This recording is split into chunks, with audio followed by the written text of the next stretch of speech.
Thank you for joining us today on 10 Minutes with the Artist, an episodic series that explores the art practice and personal vision that guides artists. On today's episode, we're very proud to have David Swenson, who exhibited his recent artworks at the 2016 faculty exhibition at North Dakota State University's Memorial Union Gallery.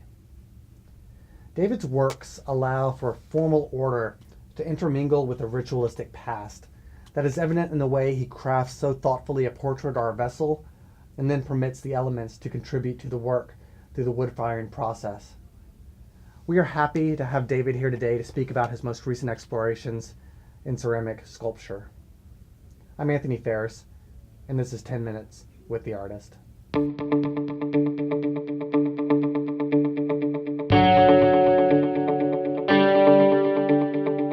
you so very much, David, for joining us today on 10 Minutes with the Artist. You're welcome. So your cups and your creamer have this feeling about them as if they've been sort of unearthed. And I was curious if the carving and the wood firing process made you feel a connection with something that was more aged and sort of ritualistic. No. That's not my intention at all. Okay. Mostly with the porcelain ones, I'm playing with permutations in form and surface. Like I'll take one, they're cast, so they come out of the mold, they all look the same. So you take each one and you try to make something that's different from the last one. It might be similar, but you want to change something significantly about it than from the last time you carved. The wood fire ones, I wanted to try this casting slip made from the Hebron clay to see what the surface would do and with the interaction with the wood. Not so much that I wanted it to look like it was unearthed or ancient, but just to see what sort of surface interaction I would get. Because on a lot of the throne pieces we do, we put a backer, what's called a backer slip on it, so that you get more blushing and more color, softer color blushing. So casting slip by itself, it's all slip. So I didn't think I would need to put that on there, but I wanted to see what might happen. And the carving, those are some of the first ones I started carving. And, the porcelain ones now that I do are significantly different than the ones I first started carving. So the marks on the wood-fired ones might seem a little timid or not as experimental into changing the form. It might seem a little more like, oh, you just cut into the surface a little bit. So, because they're the first ones I started kind of investigating with it. Yeah.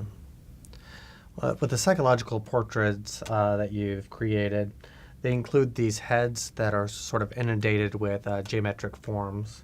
And while the rest of the head is sort of like inundated with these forms that seem like almost overwhelming, in other ways, the face is like pretty clear of forms.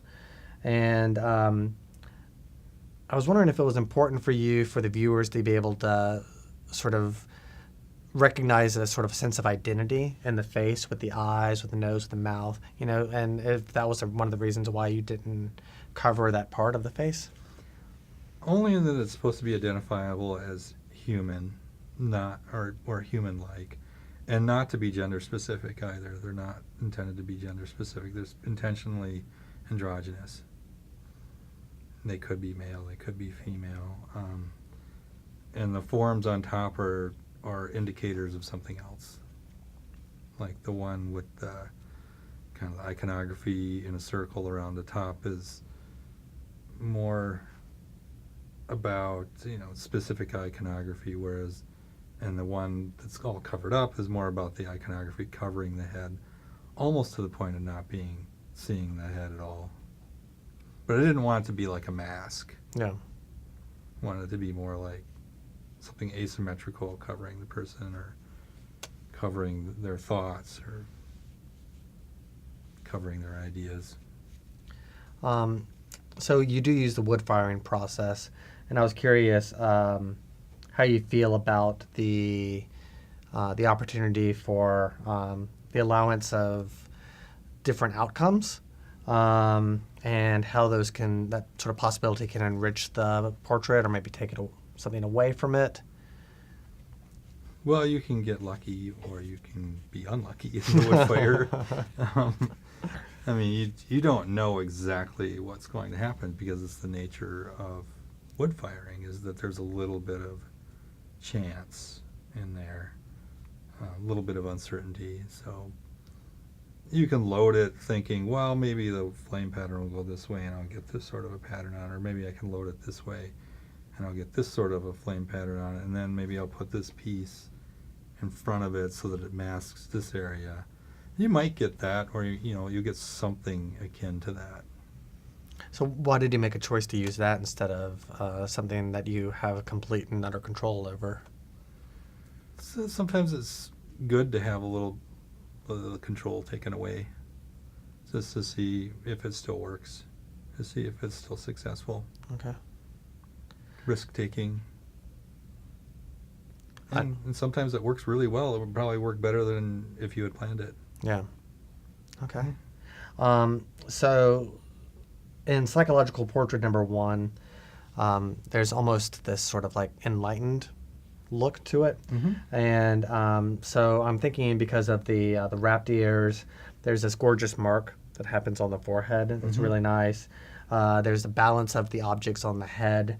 And it speaks to me of this sort of like control of the mind through something that may be spiritual. And I was curious if there was some sort of like link between like science and the psyche and spirituality and ritual. Just sort of curious how you read that piece. Yes. Okay. It's supposed to have a contemplative look, or maybe you're meditating or meditative look. But that's not the only answer. It's supposed to pose questions more than it is to give answers. That's what I would say. Okay. Sort of at the end of the interview, we like to ask a few questions about your sort of creative process. Mm-hmm. So I was curious what time of day you feel like you're most creative. In the morning. Okay. I'm more of a morning person. Not like right away in the morning, but say 10 o'clock in the morning. I'm revved up by then. I've gotten moving. I've done some other chores, but right around that time is probably the best part of the day up until about 4 o'clock, and then I start to crash. Okay. And then if I work late at night, probably after 9 until about 2 if I'm working in that realm. Okay. Do you listen to music or anything like that when you're making your work? Mm-hmm. One of my favorite things to listen to is the Bach's Concertos by Pablo Casals. It's cello music. Yeah. Yo-Yo Ma has one that does the same thing, but I like Pablo Casals better. Is there anything that you're reading right now? I just read The Art of Racing in the Rain. It's about car racing, all from the perspective of a dog. It's a pretty good book. Yeah. I think we're going to make a book club here Yeah. of all the books that people are reading. Oh, before I read that, which was The Last Bad Man by, what's her name?